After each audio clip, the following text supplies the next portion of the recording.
বন্ধুরা 2025-এ হতে চলেছে এশিয়া কাপ এবং এশিয়া কাপের সমস্ত ডিটেলস আজকের এই ভিডিওতে আমি তোমাদের সাথে শেয়ার করব। এই বছরের এশিয়া কাপে টোটাল কটা টিম পার্টিসিপেট করছে, কটা ম্যাচ হবে এবং কোথায় এই বছরের এশিয়া কাপ হবে। এছাড়াও বন্ধুরা এই বছরের এশিয়া কাপ টি-20 ফরম্যাটে হবে নাকি ওডিআই ফরম্যাটে হবে সেটাও তোমাদেরকে জানাবো, এবং এশিয়া কাপ কবে থেকে শুরু হতে চলেছে সমস্ত ডিটেলস তোমরা এই ভিডিওতে পেয়ে যাবে। যেখানে বন্ধুরা এই বছরের এশিয়া কাপ শুরু হতে চলেছে সেপ্টেম্বর মাসের দ্বিতীয় উইক থেকে হয়তো এশিয়া কাপ শুরু হতে পারে।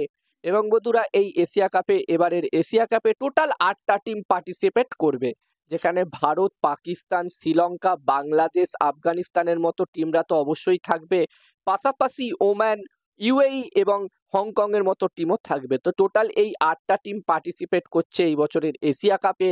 এবং বন্ধুরা এই বছরের এশিয়া কাপ হতে চলেছে টি-20 ফরম্যাটে, এবং এই বছরের এশিয়া কাপে টোটাল 19টা ম্যাচ হবে।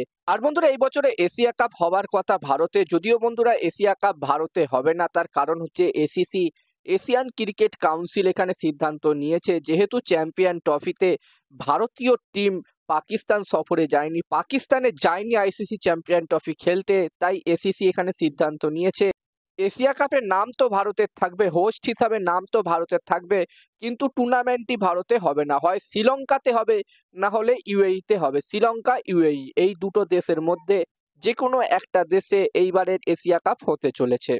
আর বন্ধুরা তোমাদের কি মনে হচ্ছে এইবারের এশিয়া কাপে কোন টিম চ্যাম্পিয়ন হতে পারে? তোমরা কমেন্ট বক্সে জানাতে পারো। আর এই ভিডিওটা ভালো লাগলে অবশ্যই একটা লাইক করো।